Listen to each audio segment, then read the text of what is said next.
નમસ્કાર દોસ્તો, LYT motivation YouTube ચેનલમાં તમારા બધાનું હાર્દિક સ્વાગત છે. જો ભક્તિમાં મન લાગવા લાગે તો સમજી લેવું કે તમે ભગવાનને નહીં પણ ભગવાને તમને પસંદ કર્યા છે.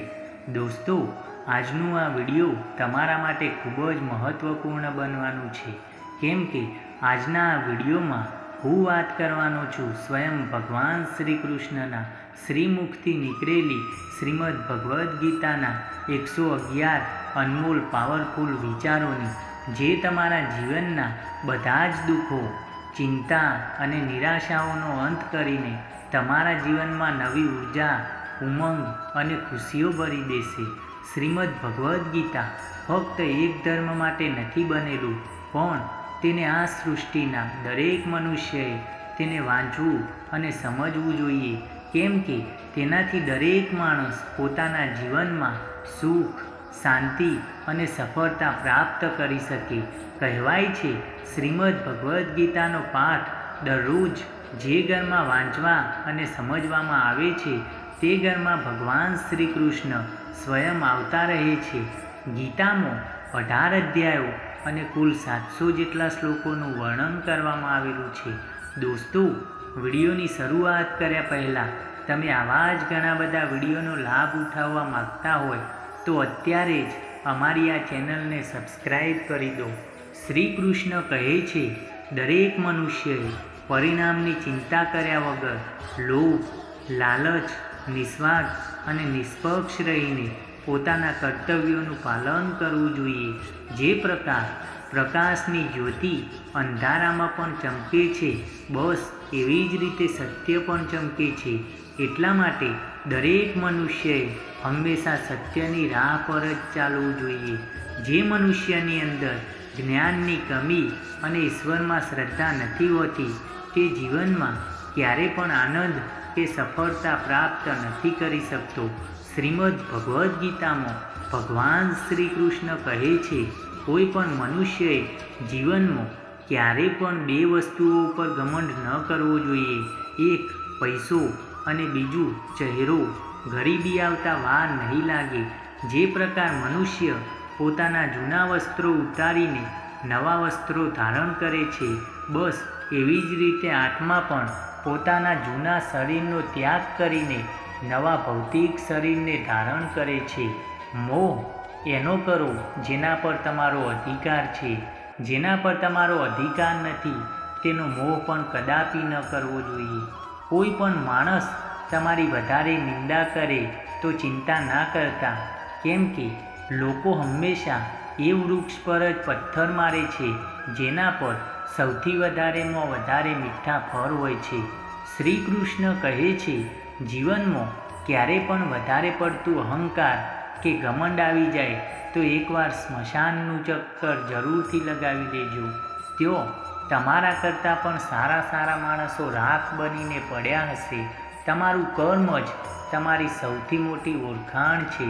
નહીંતર એક જ નામના આ દુનિયામાં ઘણા બધા માણસો હોય છે. સારા કર્મો કર્યા પછી પણ લોકો હંમેશા તમારી ખરાબ વાતોને જ યાદ રાખશે. એટલા માટે લોકો શું કહે છે એના પર ધ્યાન આપવાનું છોડી દો અને પોતાના કર્મો કરતા રહો. ગીતામાં શ્રી કૃષ્ણ કહે છે, હે અર્જુન, જે હંમેશા મારું સ્મરણ કાં તો એક ચિત્રમનથી મારી પૂજા કરે છે, ત્યારે હું વ્યક્તિગત રૂપથી તેમના કલ્યાણનું ઉત્તરદાયિત્વ લઉં છું. હે પાર્થ, જે ભક્તિમાં શ્રદ્ધા નથી રાખતા તે ક્યારે પણ મને પ્રાપ્ત નથી કરી શકતા, અથવા તો તે આ ભૌતિક જગતના જન્મ મૃત્યુના માર્ગ પર પાછા ફરે છે. અને આ સંસારમાં કોઈ પણ મનુષ્ય સર્વગુણ સંપન્ન નથી હોતો.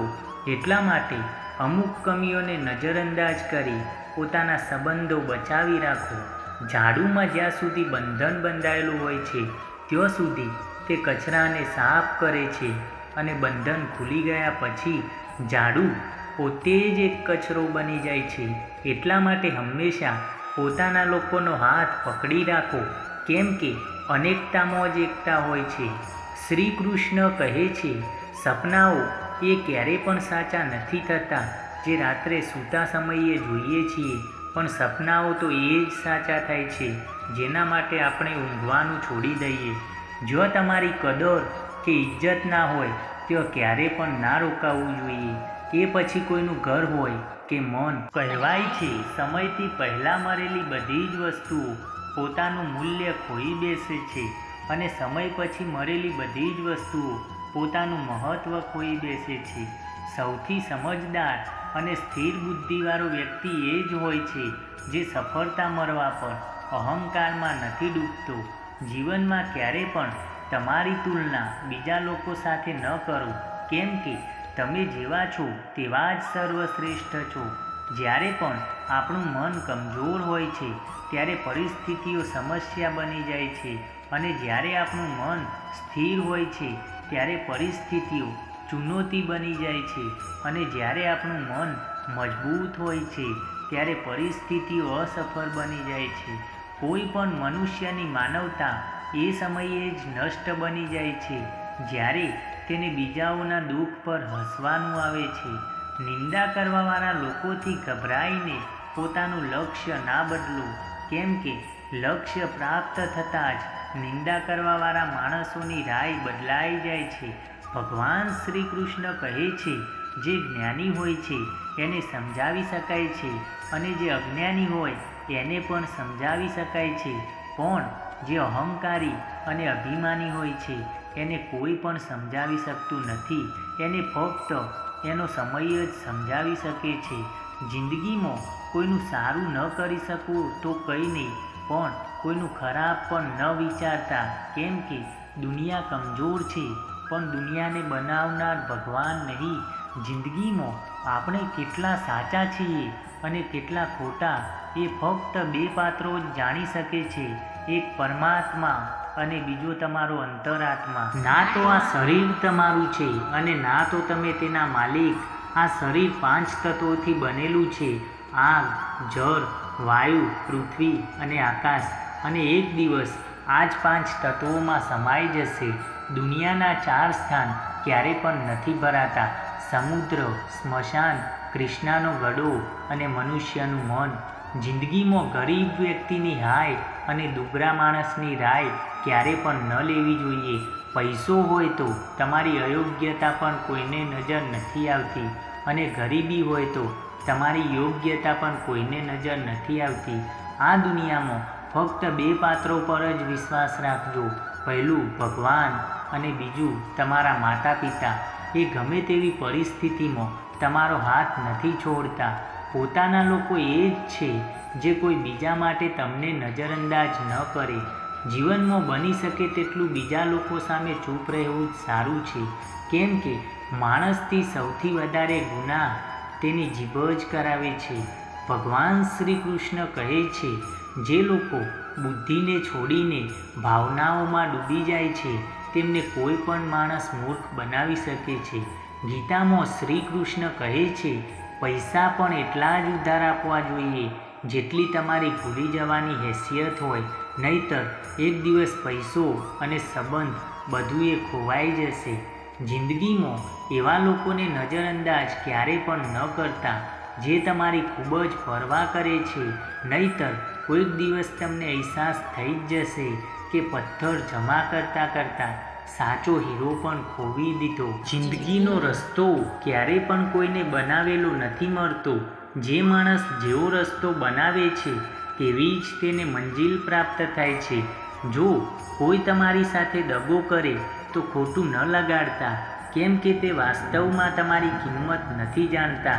મહેનત એ એક એવી સોનેરી ચાવી છે જે બંધ ભવિષ્યોના દ્વાર પણ ખોલી દે છે. જે સંબંધ આપણને રડાવી દે તો સમજી લો તેનાથી મજબૂત કોઈ પણ સંબંધ નથી, અને જે સંબંધ આપણને રડતો મૂકીને છોડી દે તો સમજી લો તેનાથી કમજોર કોઈ પણ સંબંધ નથી. જીવનમાં હંમેશા શાંત રહેતા શીખી લો, તેનાથી તમે ખૂબ જ મજબૂત બની જશો, કેમ કે લોખંડ અક્ષર ઠંડુ થયા પછી જ મજબૂત થાય છે. મુશ્કેલ સમયમાં વ્યક્તિ એકલો પડી જાય છે, પણ તે જ મુશ્કેલ સમયના કારણે વ્યક્તિ ખૂબ જ મજબૂત બની શકે છે. ભગવાન શ્રી કૃષ્ણ કહે છે કોઈની નિયત પારખવી હોય તો તેને આઝાદ કરી દો, અને કોઈના વિચારો પારખવા હોય તો તેના પર વિશ્વાસ કરીને જોઈ લો. હંમેશા યાદ રાખજો, વિશ્વાસ જો ભગવાન પર હશે તો જે લખ્યું છે તકદીરમાં તે જ મળશે, અને જો વિશ્વાસ પોતાના પર હશે તો ભગવાન તે જ લખશે જે તમે ઈચ્છો છો. જો કોઈ તમારા સારા કર્મો પર સંદેહ કરે તો ચિંતા ન કરતા, કેમ કે સંદેહ હંમેશા સોનાની શુદ્ધતા ઉપર જ કરવામાં આવે છે, કોલસાની ખાણ પર નહીં. મનની શાંતિ જીવનની સૌથી મોટી કમાણી છે. સલાહ, સમય અને સાથ એ વગર માંગે આપવા પર અક્સર લોકો આપણી કદર ક્યારે પણ નથી કરતા. ઘમંડ ના કરતા જિંદગીમાં તકદીર બદલાતી રહે છે, આયનો એ જ રહે છે, તસવીર બદલાતી રહે છે. વિશ્વાસ હંમેશા એ ભગવાન ઉપર રાખો જે રાત્રે વૃક્ષ પર સૂતેલા પક્ષીને નથી પડવા દેતો તો તમને શું પડવા દેશે. એક વાત સદૈવ યાદ રાખજો, સુખમાં બધા જ સાથ આપે છે, પણ દુઃખમાં ફક્ત ભગવાન જ સાથ આપે છે. ઈશ્વર માટે ખર્ચ કરવામાં આવેલી કોઈ પણ ચીજ વસ્તુ ક્યારે પણ વ્યર્થ નથી જતી. ચાહે એ સમય હોય, પૈસો હોય કે પછી વસ્તુ. કોઈ આપણું ખોટું કરે તે એનું કર્મ છે, અને આપણે કોઈનું ખોટું ના કરીએ એ આપણો ધર્મ છે. ઘણા લોકો ઘણીવાર કહેતા હોય છે કે ઈશ્વર મારી પરીક્ષા લઈ રહ્યા છે, ભગવાન મારી સાથે બધું ખોટું કરી રહ્યા છે. પણ હંમેશા યાદ રાખજો, ભગવાન પરીક્ષા પણ એવા લોકોની જ લે છે જે દિલથી સારા અને ગોરા હોય છે. દોસ્તો, ઉમ્મીદ કરીએ છીએ આજનો આ વિડીયો તમને ખૂબ જ પસંદ આવ્યો હશે. વિડીયો પસંદ આવ્યું હોય તો કમેન્ટમાં જય શ્રી કૃષ્ણ રાધે રાધે જરૂરથી લખી નાખજો. ચાલો મળીએ આવા જ એક નવા વિડીયોમાં. ત્યાં સુધી જય શ્રી કૃષ્ણ રાધે રાધે.